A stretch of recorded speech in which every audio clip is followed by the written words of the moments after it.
Hello, Johan. Welcome to the PinMeTo Podcast. Hi, happy to be here. Thank you for having me.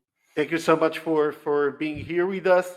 Just to kick things off, Johan, for those in our audience who doesn't know you that well, could you give us a quick rundown on your professional journey?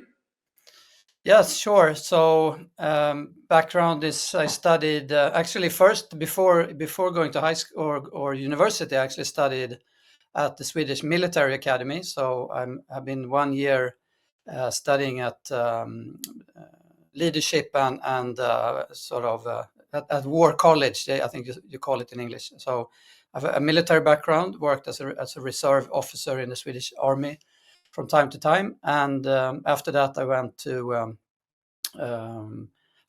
university in Jönköping, where I studied computer science. And in Jönköping, they also have this focus area or extra area that's entrepreneurship. So I guess that's where I was first came in contact with entrepreneurship and starting businesses. So that since then, I mean, if you're going to do a quick rundown, I've been involved in a lot of different startups. I've started a lot of companies myself together with different partners, both within software. I've been doing consultancy, developing software solutions, and both doing bootstrap companies, but also a few companies been venture funded. Actually, also companies within the military industry and also consumer facing companies. So been trying a lot of different things. Also a few smaller exits among those companies. So there was a few companies that actually went a success in the case that someone else wanted to buy them eventually. So that was a lot of fun. Since 2017, since 2010, I've been doing investments. First, I was at Almi, which is an investment company in Sweden run by the government. So there I was at Almi Invest for 7 years, and since 2017, have started my own investment company together with a couple of friends, where we have been focusing on doing investments in B2B SaaS companies, and that's where we eventually came across PinMeTo, which we invested in a couple of years back. So nowadays, mostly doing investments, but I still see myself as half entrepreneur, half investor. I think that's a good mix to have when working with early stage companies.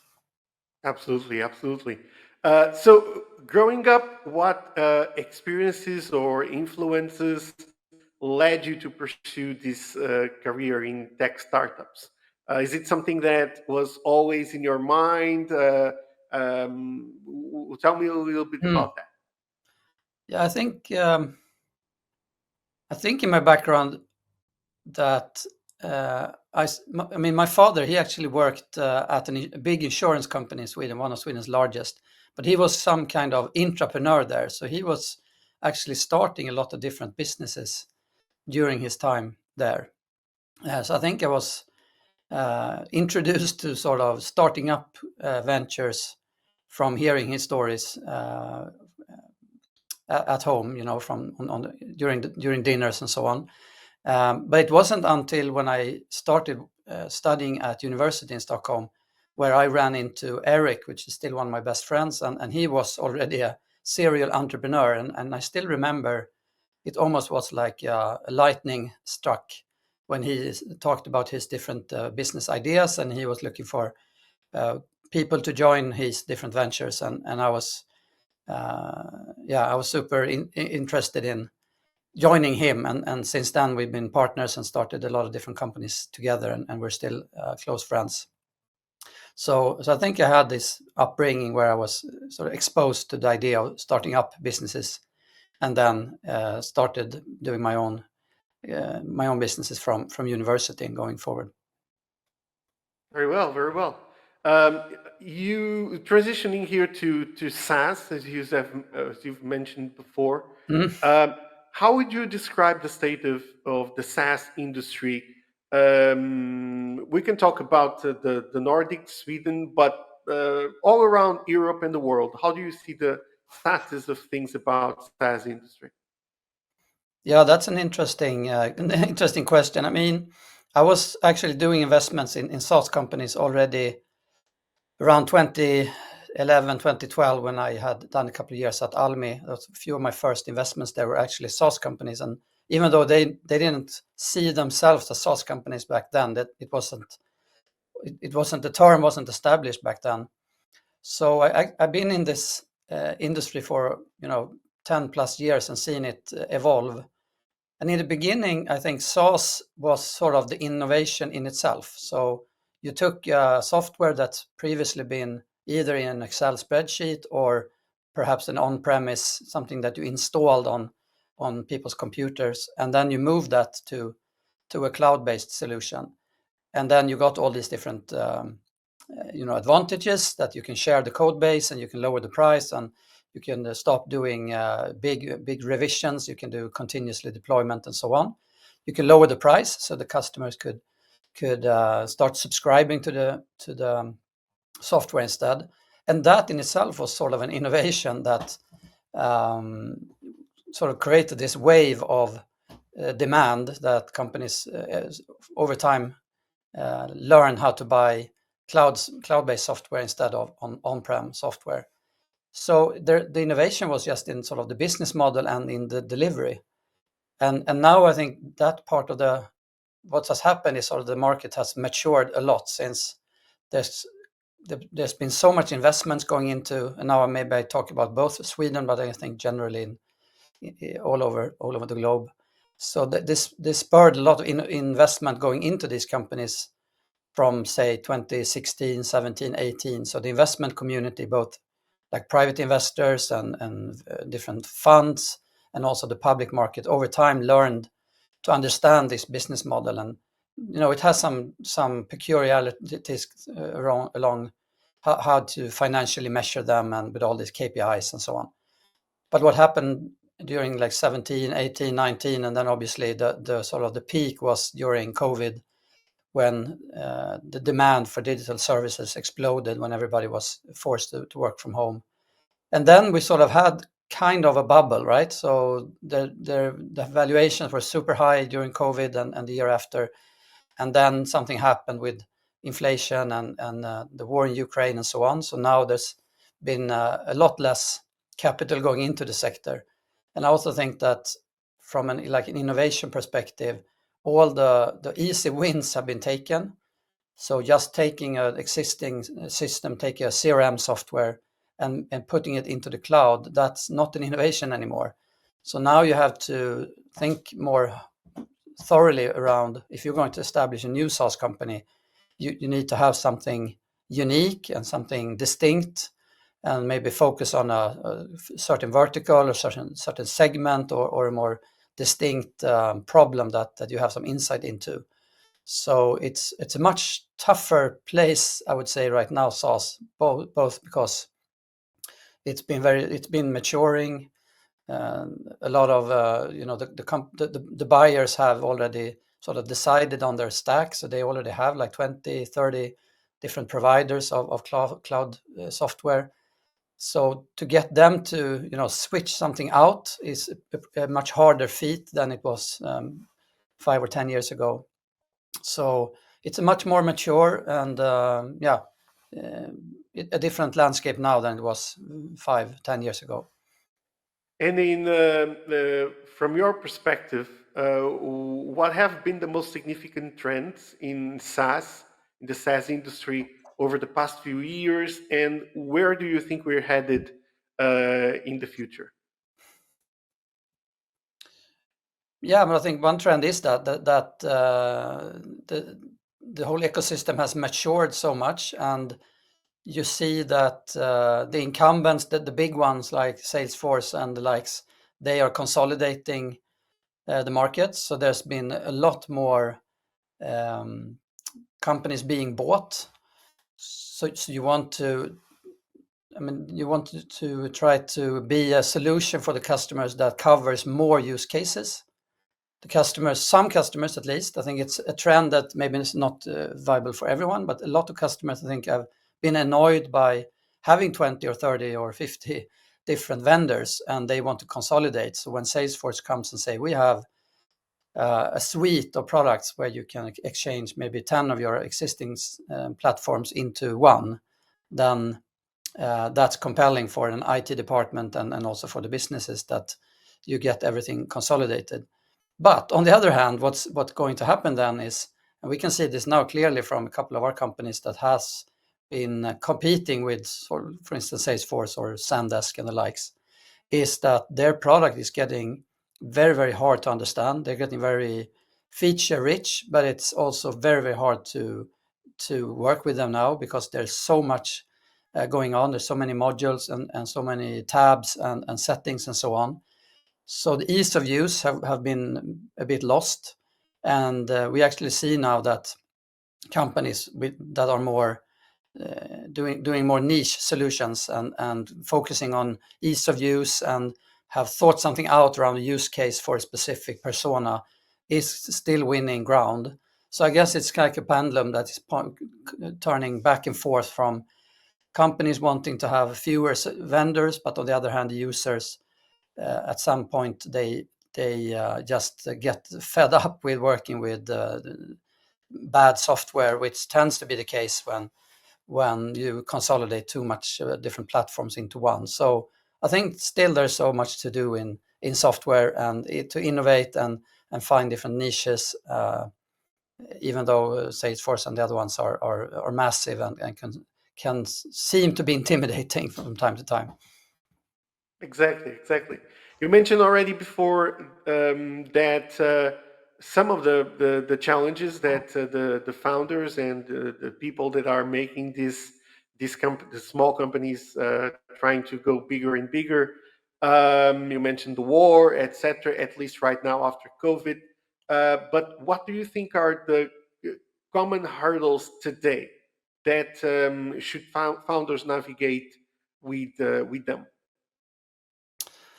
Yeah, so I think one common hurdle still for like Swedish and maybe also European SaaS companies is we have a disadvantage here on this side of the Atlantic, that we don't have one market that's similar, even though we have the European Union, which doing some kind of try to make the market more easily accessible with rules and so on, but it's not always working. We have so many cultural differences in Europe. So even though if you're a decent SaaS company, it's hard to grow fast across Europe, because every market is a little bit different when it comes to culture, how they are buying, what they are valuing, and so on. If you compare that to the US, which is both a much larger market and at least more similar between different parts of the country. The US SaaS vendors have always had that advantage, that they can grow a lot more in their home market and take a big market share in the US and be stronger. And here in Europe and Sweden, we have like always a small home market. We need to be good at international business and find ways to expand. So I guess that's what we spend a lot of time on in a lot of our companies, is how do you find a efficient way to expand internationally out of your home market and still doing that without it costing too much. And I guess that's one of the big hurdles. And let's switch the conversation to something that is actually going on right now. A lot of people are concerned, some are concerned, some are super happy, which is SaaS companies plus AI, artificial intelligence. So the intersection of SaaS and AI is super hot topic these days. In your opinion, is this integration a good thing or a bad thing? How do you look into the future with this? Yeah, I mean, it's a super interesting topic, right? So as long as we stay within AI and SaaS, then I think I'm just basically positive. I think what this is a new exciting technology, and it's something that any SaaS company must start to have a plan for, to make the best use of. As we talked about earlier, there's so much competition now in SaaS generally.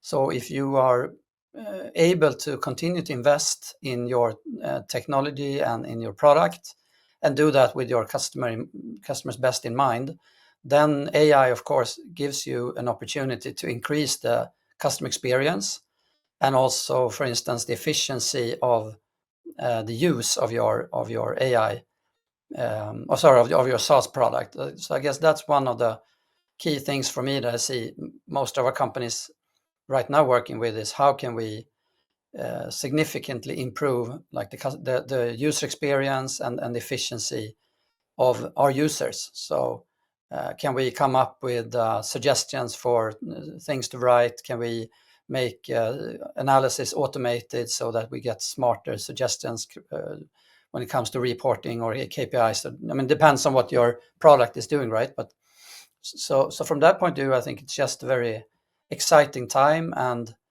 I think this will lead to a more sort of separation between the leaders and the ones that are not catching up. So since the market has matured, you have a lot of companies with old technology stacks, and they don't have the time to invest in new technology. They just need to sort of maintain their old tech stack because they sort of have this huge amount of technology or tech debt that they need to take care of. And if you on the other hand are a company that can leverage AI and improve your product and do that out of the keeping in mind what your customers' needs are, then you can have like a huge advantage if you use this new technology in the right way. So yeah, it goes both ways, I think. Exactly. Okay, so you invested, as you know, in a lot of companies, created a lot of companies, including PinMeTo. Yeah, Since we are here in the PinMeTo podcast, let's yeah. talk about it for a bit. What drew you to PinMeTo in first place, and what made it a compelling investment for you? Yeah. So actually, we follow the company for quite some time. I met most times I met Daniel Melkersson, one of the founders, on different events, and we stayed in touch. And I think I mean, he can speak for himself, but at least I think that we had a mutual sort of view on how to build software companies, and we wanted to invest, but it's not always easy to find the timing and so on. So we stayed in touch, and PinMeTo, they brought on some different investors in the early days, and they did a couple of rounds with both angels and investment companies. And then there was a point in time when actually there was a previous investor that backed the company very early on, and they changed their strategy. So they actually did not want to continue investing in startups, and that was just a decision taken not because they didn't like PinMeTo. It was just they changed their strategy for their investment company. And then Daniel came to us and asked us if we could consider buying the shares from that investors. And during that time, they also found we also had started to be in touch more and more with Henrik, that's now the CEO of the company. And I think he actually joined the company as an investor from the beginning, and he was a chairman, I think, back in those days. But we were really excited that we liked the partnership between Henrik and Daniel, and then there was an opportunity to buy some shares from an existing shareholder. So I think that's always sort of